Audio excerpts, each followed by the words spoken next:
An entrepreneurship adventure refers to a mindset or a process that approaches starting a business as an uncertain yet thrilling and daring expedition, often referred to as exploring uncharted territory. It's characterized by the intersection of the creation of a new business, seeking a thrill, accepting the risk, and the personal growth opportunity which arises from maintaining a soft spot in your heart for the thrill of adventure. In fact, the thrill of adventure and the need for social connection is buttressed by a study commissioned by the University of Toronto, which revealed a significant majority of entrepreneurs between 75 and 95% crave the need for social connection and a sense of adventure throughout their day in order to achieve personal fulfillment and growth at the same time. They view things such as networking, building community, and comparing notes with other entrepreneurs who are like-minded like them as critical for achieving longevity in the field of entrepreneurship. That's precisely why I'm excited to introduce this conversation that I had with my friend Mike Brcic. Because you see, because even when everything goes right on paper in entrepreneurship, business responsibilities handled, confidence projected, yet many founders still believe that something is off and something is missing in terms of their pursuit of overall fulfillment. That's where Brcic comes in, because he offers a sense of unique adventure and answers the question why success alone doesn't always equate to overall fulfillment, and how meaningful connection can become the catalyst for clarity, courage, and realignment. He works with high-performing entrepreneurs and leaders who find themselves at a crossroads,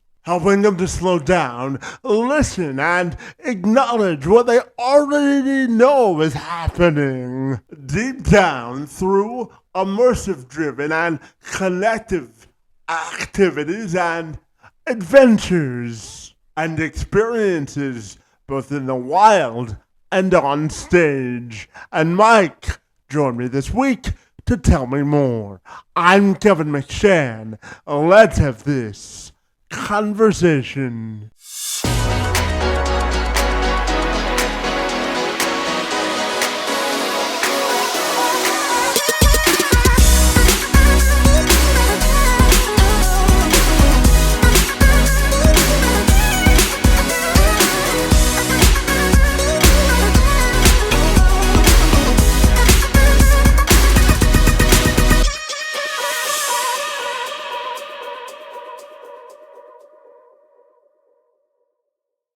Mike, if you're ready, I'll take a moment to welcome you to the program. And I'm super excited to talk to you about the intersection of entrepreneurship and adventure, my friend. It's great to see you, and happy Wednesday to you. Yeah, likewise. Absolutely. So, Mike, I wanted to start you off with a bit of a softball but important question about why do you think entrepreneurs need a sense of social connection and adventure in their lives, my friend? What are your thoughts there? Well, that intersection of entrepreneurship and adventure and connection is really the heart of what I do, right? And so I host these deeply immersive events in some of the wildest places on earth, places like Mongolia and Papua New Guinea and the deserts of Saudi Arabia. And on the surface, it looks like, it's about adventure and it's about travel. But really, for me, that's the delivery mechanism. It's to deliver this experience of deep connection for people and clarity And I find that when they get out of their day to day, when they get out of their normal environment, and you plunk them down in a totally different environment, it opens up their brains. It opens them up to a totally different way of thinking. And Einstein had this saying: "Is like you can't solve a problem with the same level of thinking that created the problem." And so if you are in your typical everyday environment, your home, your office, or whatever, and you're stuck in a problem and you're trying to solve it in that same space, both physically and metaphorically, you're going to have a hard time. But when you pop out of that into a totally new environment in this, what feels like adventure, it's a new thing, and you're connecting with other people, it can usually help unlock a few other things. So there's all these ingredients come together to, hopefully give you some clarity about life. Yeah, and you talk about getting clarity through these adventures, my friend, and I'm wondering how, once people experience these retreats or adventures, how does that translate into clarity in their business and bottom line, my friend? What are your thoughts there? Yeah, so, my experience in business, 27 years now, I've been an entrepreneur. I think coming up on 28 in June. My experience is that my success in business has less to do. I have to do things. I have to execute and whatever, but it has less to do with the execution than with the actual internal alignment with who I am, how I'm expressing myself in the world.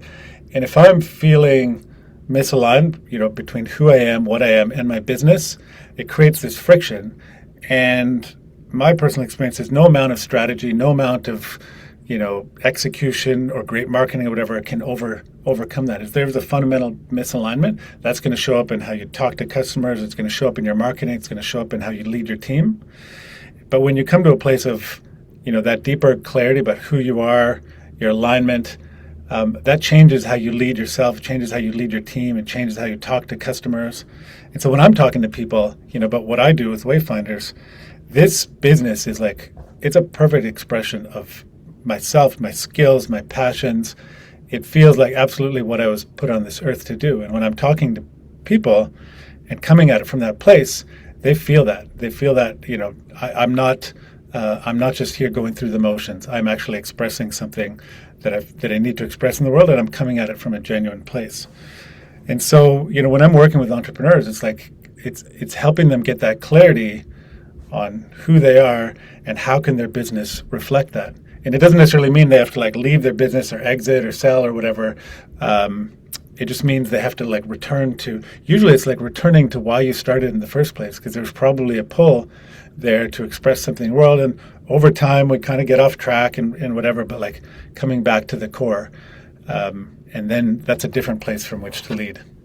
Yeah, absolutely. So, by Kelly, how do you think ambition and business and adventure are sort of interconnected? Because I know that you work with high-performing people and high-performing CEOs that are sort of driven by achievement in terms of tangible goals. But I also want to ask you about how do you think the sense of adventure allows them to sort of disconnect from reality and become better business owners when they go on these adventures with you, my friend. So how do you think adventure and ambition are interconnected?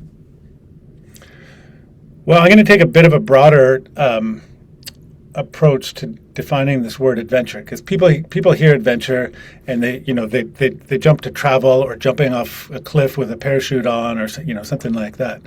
Adventure to me is simply shorthand for embracing the unknown and approaching life with curiosity, right? Be willing to take risks, be willing to not know what the outcome is, that kind of thing.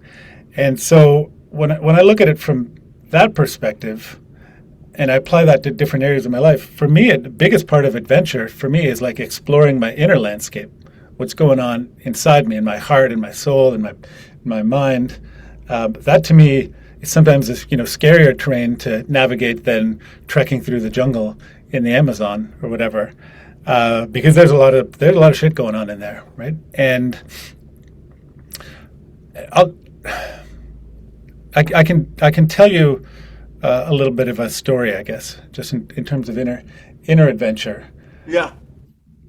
when I started my first business, I was 24 years old, and just to give you a shorthand, I started a mountain bike adventure company in the Canadian Rockies.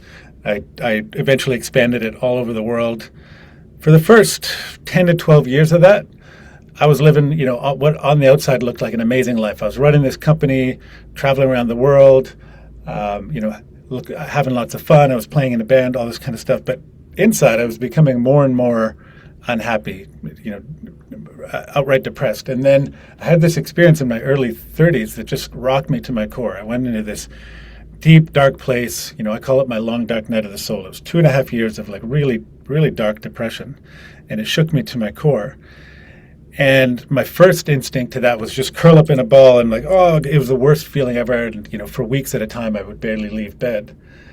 And when I finally managed to, get over the woe is me feeling, I started to get curious, like, what is going on here? Like, what am I being called to do here? And then I started getting curious, started seeing a therapist. I started doing other things and getting curious about what was going on inside me. That was probably to date the biggest adventure of my life, is like understanding that map of that inner landscape of who I was. And and the person who came out of that experience on the other end was a totally different person than the one who went through that. And I sort of look at that as like an adventure. It's like, it's like Frodo going off in search of the ring or whatever, like going on these big adventures and meeting these, enemies and all this kind of stuff. But it was all inside myself. And so, when I work with entrepreneurs or we talk about this idea of adventure, it's like, yeah, we go on these external adventures, we go to these faraway lands, but it's also, there's a journey that I'm taking people inside to understand themselves. Because the more you know yourself, the more you can orient your life around something that is truer and deeper, and the better it feels. There's less friction in life. So I always encourage people, treat life like an adventure, including your inner life. Yeah, absolutely. And you also help people understand that there has to be a connection towards building community and finding solutions through shared challenges. And I know, as you mentioned, you built Sacred Rides throughout a 22-year span, which eventually led to Wayfinders today. So tell me about the process of sort of helping people through the idea of connecting through shared challenges. What do you think people need to do? Yeah. Well, I want to take you back to that period in my early 30s again, because there's so much that happened there that illustrates so many of the things that I'm doing today. And you talked about this idea of connection and community. When I finally started to get curious and wanting to understand why this was going on, as I mentioned, I found this really gifted therapist, David, who changed my life. I think about 6 months after we started working together, he invited me to join a group that he and his wife ran on Wednesday nights. And so I eventually joined the group, and every Wednesday for about 3 hours, there were 7 or 8 of us who would meet in their basement. And I thought I was joining a support group. It was kind of the opposite. They called it an encounter group. So it was basically this room where it was like just radical honesty, and you couldn't get away with the usual bullshit that you use to get through life or whatever, and people would be straight to your face. And to me, it was like really eye-opening, understanding, because we can go through life without much of a picture of how we affect all the people around us, because people don't give you feedback. They just hold it in. And so it was this incredible journey of self-understanding, discovery, but it was also a really healing journey with all of these other people, because we were on the journey together. And ever since then, I've realized the most powerful healing journeys happen in community, happen with other people. And, in the personal development, personal growth world, we often kind of approach it as a solitary journey, like we go see a therapist one-on-one, or maybe we do a psychedelic journey by ourselves or whatever. But what I've found is that when you do that with people at your side, it becomes way more powerful when we're walking this journey of life together. And this is how humans have lived for 99.9% of our history. We've lived together. We've supported each other. You rewind 100,000 years. There's no way you could survive on your own. You want to leave the tribe, you're dead, right? Within a week. You relied on each other, and somehow over the last couple hundred years, and particularly over the last 50 years, we've fallen in love with this cult of the individual, with this idea that I can go it alone and I'm self-reliant and all these things. And it's hard to go it alone through life, it's a much less rich life, and so part of what I do is helping people create these deep connections, create a crew, create people around you that are going to support you. Because let's face it, life is difficult. You need your Frodos and your Bilbos and all that kind of stuff who are gonna journey with you. Yeah, absolutely. And, Mike, I am someone who believes that resilience is the answer to the test once adversity strikes. And you help entrepreneurs and leaders understand the connection between, fulfillment and resilience, my friend, and that it's sort of cultivated through personal self-reflection. So talk to me about the connection between resilience and, fulfillment and why they're connected to community. What do you want people to know about that, my friend? Yeah, thank you. Great question. I'm actually leading a series of they're not really webinars. There's a little bit of teaching, but it's more of a group experience. But it's called the Council, and I'm leading those over the coming months, right around this topic of resilience. And let's face it, we live in pretty chaotic times, right? It feels like every day. It feels like there's a new source of chaos. It feels like the world's on fire, and what I notice around me, there's a lot of people are feeling really unraveled by that. Things feel chaotic, and then their own nervous systems get wrapped up in that chaos. They start to get unhinged, and they start to come at life through this reactive mode. It's like, oh my God, real sense of anxiety. And I've been blessed to be in some really intense environments, through my work, some like really remote places around the world that have exposed me to intensely challenging, stressful situations. And so I've learned to train my nervous system how to react to those, how to stay calm under pressure. And so that's sort of what I'm getting at with this council series is like how do we calm our nervous systems? How do we come at a time of rapid disruption and change and chaos so that we can stay centered, we can stay grounded amidst that. We can still come at life with a sense of agency and ownership rather than just constantly reacting. And then when we have other people around us who are, we're able to do the same, we can stay in calm, we can stay in coherence together. And just to give you some concrete examples, right? Every morning for me starts with breath work, minimum 10, sometimes 15, sometimes 20 minutes of breath work. Breath work is probably the number way to soothe and calm the nervous system. And when our nervous system is elevated, all the research shows the decisions we make are worse. Our experience of the world is worse. We're less happy. We're less joyful, less loving, all these kind of things, right? And so I think this is like an incredible skill that people need to learn for the coming years. Because if you think now is chaotic, just give it some time. Pick your poison, whether it's geopolitical or AI or climate change or whatever. Where it's a time of mass disruption, but that doesn't need to mean that it's a time of mass suffering. There's a way to thrive through all this, and part of it is just learning to work with chaos and calm your nervous system.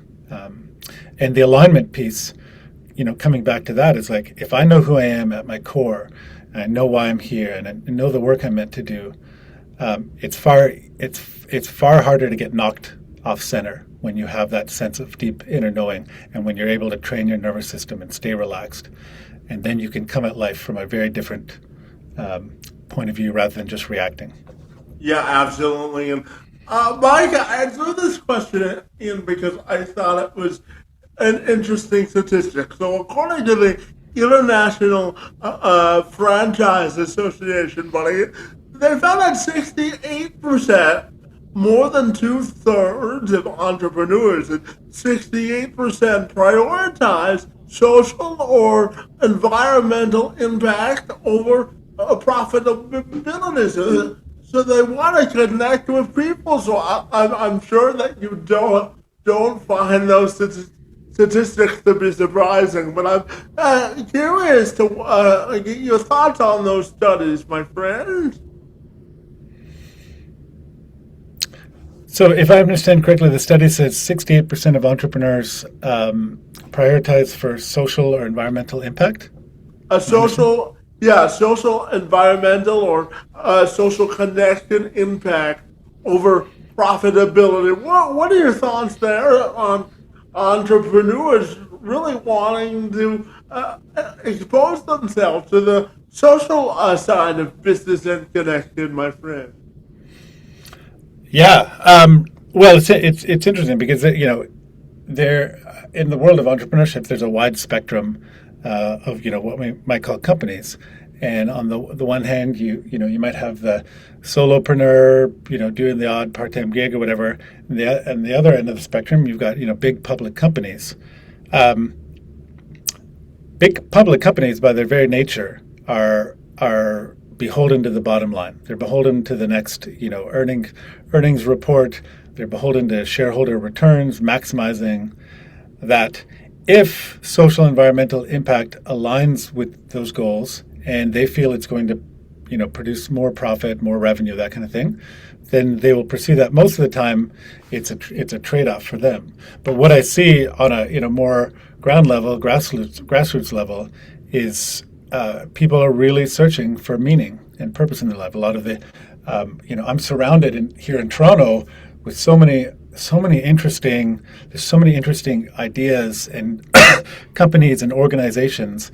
I'm speaking to you now from a co-working space that I belong to. It's not really a co-working space. It's a far greater definition of that. It's like they're really building this like powerful community that is designed around providing connection and also providing a context for people's work to fit into a larger picture, of the evolution of our species. So there's so much of this happening now. And I think, after 30, 40 years of unfettered globalization and capitalism, people are bringing it back to smaller, more local, more meaning, more connection, more of, and I've been around long enough, and I've been exposed to enough entrepreneurs who've pursued that. Let's get the VC financing. Let's scale as quickly as we can, and they ultimately find it really unfulfilling. And also the other, there's so many entrepreneurs buy into this idea like I'm gonna start a company. I'm gonna bring on investors. I'm going to scale as quickly as I can, and then 5 years I'm going to sell it, and I'm going to take my big, massive exit. And they either fail spectacularly because it's hard to pull off, or they succeed, and sometimes they're worse off. They take the $50 million exit, and you would think like, oh my God, I got $50 million now. What do I do? And for most people, that is a really disorienting experience. They don't know what to do with all that rapid wealth. I've seen so many entrepreneurs take big exits and end up more miserable than ever, and they go through this crisis of meaning. And so, just to answer your question in short, I think so many people are looking for more. Whether it's their job or career, whether it's starting a company, people are tired of just punching the clock. They want to plug into something bigger. Yeah, absolutely. And to that point, Mike, I wanted to talk to you about mental health in business because LinkedIn last year, they released a study that said that at least 50% of entrepreneurs are more likely to report a mental health condition, and 72% of people that work in entrepreneurship acknowledge that they're impacted by their mental health challenges, and they want a better sense of connection. So, based on the work that you do, how do you think mental health plays into helping people sort of rewire their thinking? And what do you think of that study by LinkedIn, my friend? What are your thoughts, my friend? Yeah, that study does not surprise me at all. It it aligns with my own experience, with my own mental health struggles, with the experiences of people around me. I can quote another. I've seen studies citing the incidence of ADHD in entrepreneurship as high as 70%. I've been diagnosed with ADHD. So many of my fellow entrepreneurs have as well. One of the people I respect, a doctor by the name of Gabor Mate, well-known doctor from British Columbia, he he takes a bit of a contrarian view of ADHD, and he believes it to be a stress response or a trauma response, and so I guess I don't know if there's like studies that have really proven the link between entrepreneurship and mental health issues or mental illness that have proven whether there's causation or correlation. It's hard to say. Does entrepreneurship create the conditions for mental illness, or do people who are predisposed to mental illness, are they drawn to entrepreneurship? I tend to believe it's the latter. And if I think of my own journey and the people around me, a lot of my fellow entrepreneurs would describe themselves as misfits. They didn't really feel like they fit in when they were growing up, and when they entered the working world, they graduated from college or whatever. They either tried out the typical corporate gig or whatever, and it didn't really fit for them, or they just they bypassed that altogether and they just went into starting a business because they just didn't feel like they would fit into that world. And the other part of entrepreneurship is that it's inherently a lonely journey. If you're struggling, you've got yourself a corporate job or whatever, and you've got colleagues, and you kind of think work sucks or whatever. You have people you can commiserate with. You'll over lunch, over the water cooler or whatever. You can talk about the struggles you have in your life or whatever. When you're leading a company, you're probably not going to show up at work with your employees and start talking about, oh my God, my relationship with my wife is terrible, or oh my God, I'm so depressed right now, because that would feel inherently vulnerable. It might not even be the right leadership move, all that kind of stuff. And then your friends who are not entrepreneurs, they don't quite get you. They don't really understand the challenges, and they don't understand the roller coaster of entrepreneurship, which is like one day you're on top of the world, the next day you're struggling to meet payroll, and you think you're the biggest loser in the world. And so it can be very lonely. And so that's why peer groups are super, super important, and there's so many communities out there for entrepreneurs right now. And it's also not that hard to start your own. Like if you know a few entrepreneurs, in your town or your city, just say, hey, you guys want to get together Wednesday morning for get it together every Wednesday morning for coffee. It's just an hour to just, shoot the shit, that kind of thing. But like, it's really important for everybody, but especially for entrepreneurs who can be really isolated, to connect with other people that you can be open with and connect with and just, share what's going on in your life. Because it just makes it easier. Yeah, absolutely. And Mike, I'm curious to also ask you, whether you think there's a correlation between aspiration and discipline in life, and how that relates to business success. So what are your thoughts there, my friend? I was just having a conversation this morning with a fellow entrepreneur. He's been in the game a long time. And he was talking about, he's finally getting off this this hamster wheel of achievement. And he said, at one point he wrote this bucket list, and there was like 100 items on it, and he got to about crossing 65 of them off his list. And these were things that at one point felt like really inherently meaningful to them. And he realized that he had some fun along the way, but crossing these things off his list really didn't enhance his life. And he's really trying to make this shift from doing to being, to a more being experience of life. And it's interesting. Like I've been to Bhutan a few times. Bhutan is this little Himalayan kingdom, very Buddhist nation, lots and lots of monks. And I've spent a lot of time with the monks there. Usually the monasteries are quite high up these mountains. They're very isolated. And often monks will go into seclusion for like 2-3 years. They'll just go off into a hut or a cave. They won't have any human contact. They're just meditating and praying all the time. And it's the exact opposite, of the typical Western approach, which is just achievement. They're just completely in being mode. And they're also some of the happiest people I've ever met, most calm, most joyous. And so that was an eye-opening experience for me, and it made me question like this constant like needing to achieve more and more, which is tying back to this theme of aspiration, right? Aspiration is great. You have goals, you figure out how to achieve them. That's great. But at a certain point, it can become like an addiction. Like you just like, you're always striving for more, and you're never quite satisfied with where you're at. And so what I found for me is like the key, I still have goals, I still have aspirations. The key is to make sure that I'm also anchored in real deep appreciation for where I am now, and not feeling like if I achieve this thing, then I'll be happy, or if I achieve this thing, then I'll be this or that. But realizing I'm perfect, I'm awesome just the way I am now, life is great.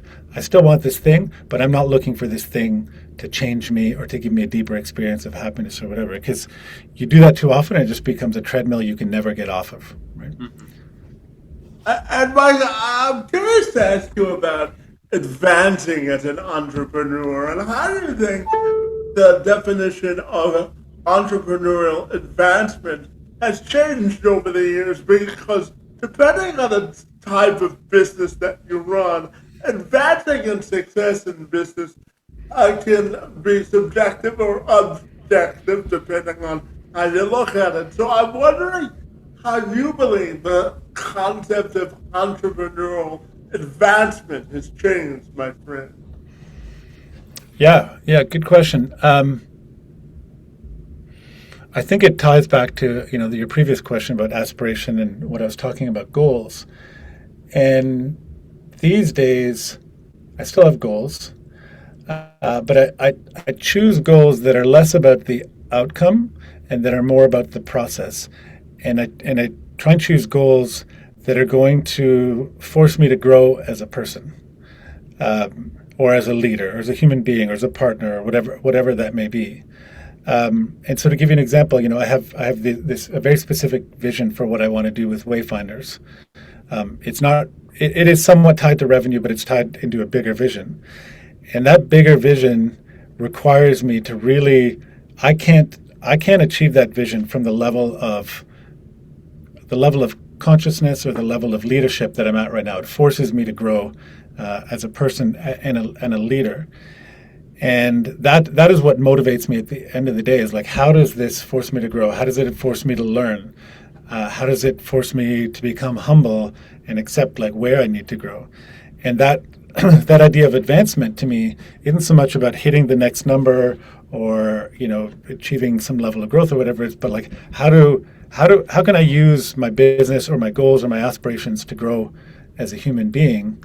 And that to me feels like a much more meaningful level of advancement than just like, oh, I've added another zero to our revenue, or we expanded to 10 new locations or whatever. At the end of the day, that stuff's meaningless if it doesn't actually fulfill you or help you to grow.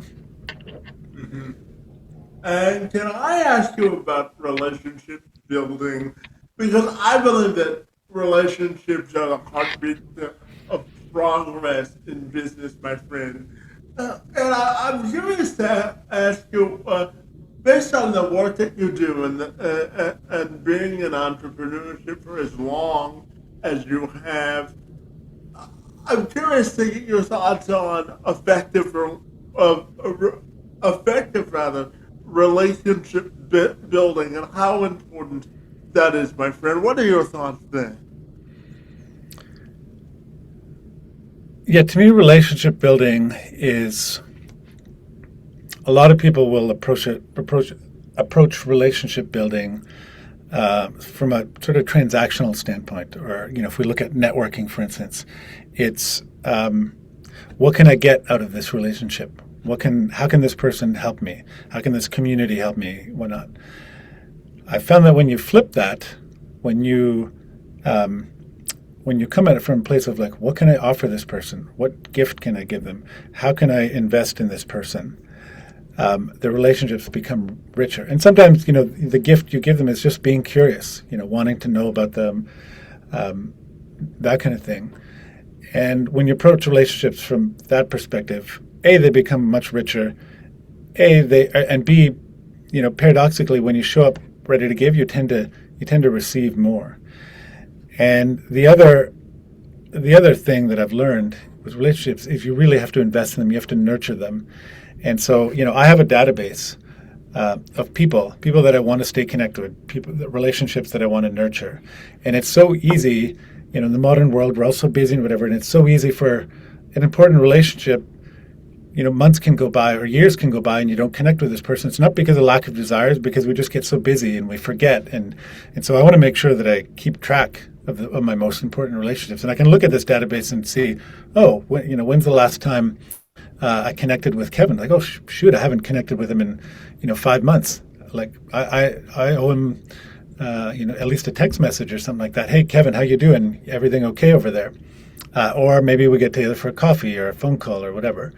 And so, really, we don't live in a context. I'll give you an example. Last year, I was in a village in Papua New Guinea, 200 people, very remote village. And these, community life is people are right up in each other's business all the time in the best possible way. Everybody in the village they're eating together, they're fishing together, they're farming together, they're playing music together, they're going to church together, all this kind of thing. They're constantly connected. In our modern world, we don't have that luxury. I could sit in my house for 2 weeks and just order food to my door and not even have to leave the house if I wanted to. I don't walk out the door and just like bump into people. I have to be very intentional about it. And that's the reality for most of us. So we have to be intentional about our relationships. And so, I have that database. I have time set aside every Monday to sit down and look at that list and reach out to people. Maybe it's just a text message, or maybe it's like, hey, let's get together for lunch or whatever. But like making sure that I'm investing as much time in my relationships as I might be investing in, going to the gym or my nutrition or business or whatever. You need to put time into it. Yeah, absolutely. And Mike, if I was your personal entrepreneurial genie, my friend, and I gave you the permission to ask me for 3 wishes to make entrepreneurial sort of prosperity easier for others to achieve, my friend, what 3 wishes do you think you would ask me for, my friend? Oh, I like that. As somebody whose work is to help people discover their path, what I've discovered, and what I mean by their path is like their path to truth, their path to alignment in life and work, in relationships, that kind of stuff. It's a difficult journey because most of us, we grow up with all sorts of messages layered onto us about who we should be, how we should be, what we should be, whatever. Most of the time we kind of go along with those scripts for, 10, 20, 30 years or whatever. Usually in midlife, we start to wake and be like, wait a minute, is this the life I'm supposed to be living? And it's sad to me that people don't wake up to those questions typically until they're, in their 40s or 50s, or maybe if they're lucky in their 30s, sometimes never. And so one wish would be that people, especially entrepreneurs on their entrepreneurial journey, would wake up to those questions sooner. And if there were, if I look at what our schools teach people, they teach them skills that are becoming increasingly irrelevant.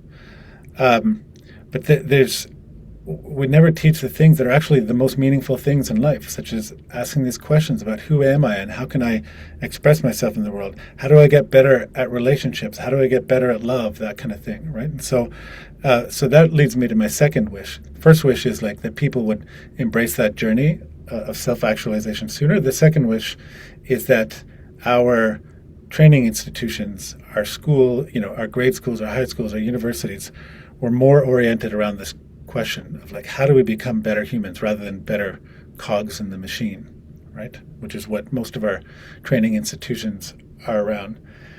And the third is just that we had ecosystems for entrepreneurs that supported that.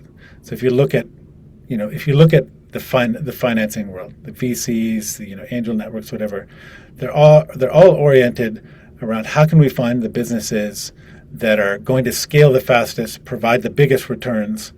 There's like impact investing funds, whatever. But these are like such a tiny piece of the overall puzzle, and we don't need to scale another software company that's going to sell some piece of software that people really don't need to help them be more efficient and more productive so they can produce more stuff that we don't need in the world. We need people to plug into themselves, plug into the bigger picture of the world, and then help build. Entrepreneurs are incredible at building things for the world. And yet so little of that is focused towards how can we build what humanity truly needs right now? How can we build what the world really needs right now? Because the world needs a lot of things. If we're going to make it through the next decade or the next century, there's a lot that has to shift. And I know that entrepreneurs are going to play a huge part of that in creating that new reality, but they need support. If there are people out there who are doing incredible work to shift our world to a new, more beautiful reality, they need the support to grow and scale and reach more people.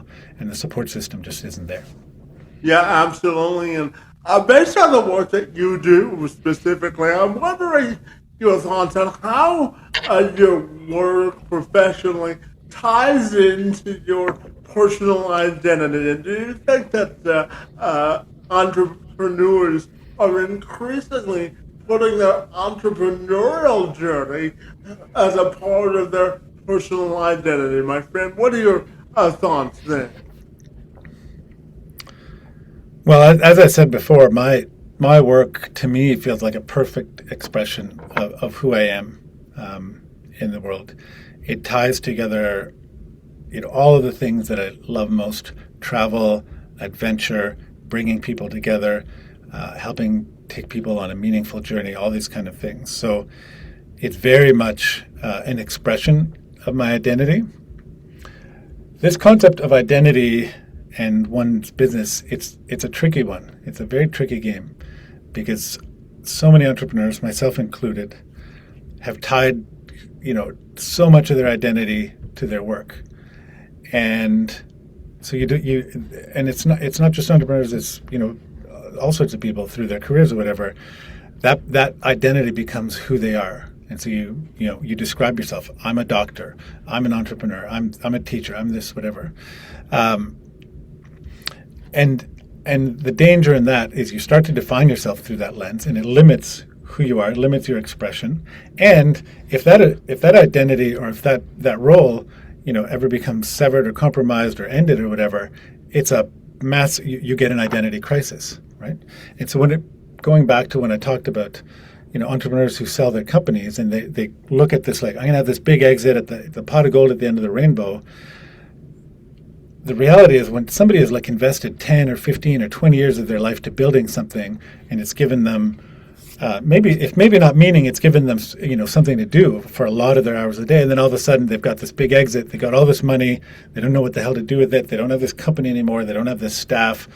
It's a big blow to the identity, and most of the time they're left reeling, going, "Who am I now?" And they have to go through this process of identity reconstruction. Usually, the response is, "I'm just going to go and start the next business," because that's where they get all their worth and value. But really, your identity shouldn't be so tied to all of these things. Your identity should be independent of those things. Your self-worth, your value, should not be tied to your identity, the work you do, or your role as a partner or father. Find a deeper place and a deeper source of that value, and then you can come at your other roles from that place rather than being so tied to these identities. Yeah, and Mike, I've got two questions left for you, and the first of those two questions is this, my friend. As you know, so many people today are glued to social media, and some people have fear of missing out when they put their phones down. So I'd be curious to ask you about how we can sort of begin or moderate the replacement of social media with authentic human connection, my friend. How do you think we can get people off of social media and talking to people again, face to face, my friend? Because there is a stark difference between the two. So, what are Of your of of course. thoughts there? Yeah. Yeah, I have so many thoughts on that. I have three teenage kids, and it's a constant struggle to get them off their phones and get them off these apps and whatnot. And I'm you know I'm in a battle against these multi-billion-dollar companies that hire armies of psychologists to figure out how do we make these things more addictive. So more and more, I'm trying to bring my kids into this idea. Hey, it's not me against you; it's us against these companies and these technologies that are trying to hack your brain. And we take this as a given, like, oh, just these apps are part of the world now, and we just have to put up with it and whatever. But like, to use an example, like the whole endless scrolling thing, where you can just like constantly just keep feeding more and more content, and then one video ends, the next video starts, whatever. That's relatively new. It didn't always function that way. But then, somewhere along the way, somebody discovered, hey, if we want to keep people on here longer, let's just keep looping things so that they never get off. And what we're seeing now, there's enough data now showing how, like, this is killing people's brains, and especially young people's brains. And what we're seeing now is the effect of all this. And we're seeing so many countries. Australia passed a ban, right? If you're under the age of 16, you can't access social media. China has all sorts of bans in place. India is now following suit. There's all these countries following suit, and we're finally seeing a backlash against these companies. And when social media, these apps launched, there was this beautiful promise of like, it's going to bring us together and we're going to be able to connect with each other and all this thing. But the reality is it's pulled us apart. And not only that, it's, these algorithms have learned if we feed people, content that makes them angry and furious and divides them, they tend to stay on longer. So let's give them more of that. So it's pulling us apart, it's dividing us, it's making us spend more time on screens. So we need to have the courage to confront these companies. And so that starts, by pressuring your local politicians or whatever, and say, hey, we need bans in place. And I actually argue, these bans some modified versions of them should extend to adults as well. So maybe we don't ban them, but we make it, mandatory, like that an app has to shut down. I don't necessarily agree with China. China's has very strict control and very much an authoritarian state, but they have controls in this because they recognize how harmful it is. And so we can learn from what other countries are doing. Once we start to do that, I think a lot of the in-person connection will just start to come back because, I watch it in my own kids. Like if I shut down devices or whatever, they'll sit there bored for half an hour. Like, what do I do with myself? And eventually they're like tired of being bored, and they'll start to, they'll pick up a book, they'll start a puzzle, they'll call a friend, whatever. They'll start to do these other things. And you take away this crack cocaine and these dopamine devices, people will start to fill that void again with real, genuine human connection. We just need to be unafraid to confront these companies. Yeah, absolutely. And Mike, finally, tell me if people want to get connected with you. I skipped over that. But my final question for you this morning is this, because it's the way I end all of my podcasts. And I want to know how you want your personal and professional legacy to be defined, my friend. What are your thoughts there? Yeah, it's pretty simple.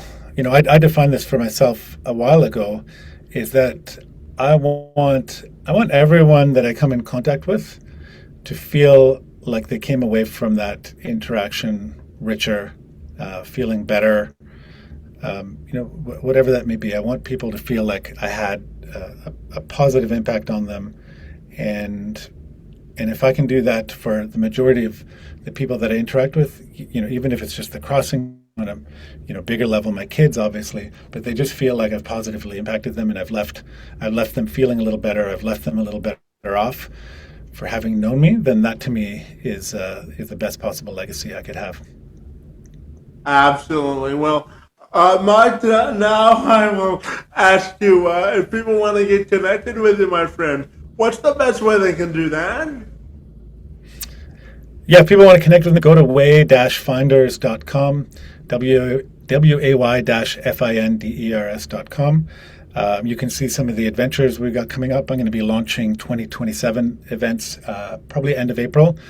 2026, you can see, upcoming council sessions. That's where I gather entrepreneurs together online every month, and we're going to be talking about resilience a lot over the coming months. And just join the mailing list, and I send out a weekly field notes newsletter and just my musings about life and how we can live a better, more aligned life.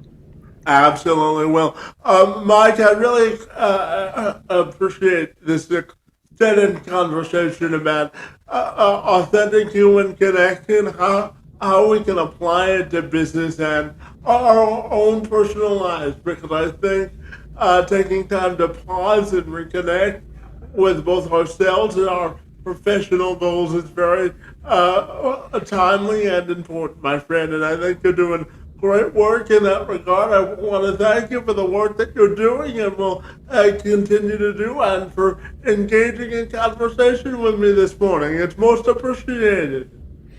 I appreciate you, Kevin, and thank you for what you do in the world, and keep showing up and doing awesome stuff.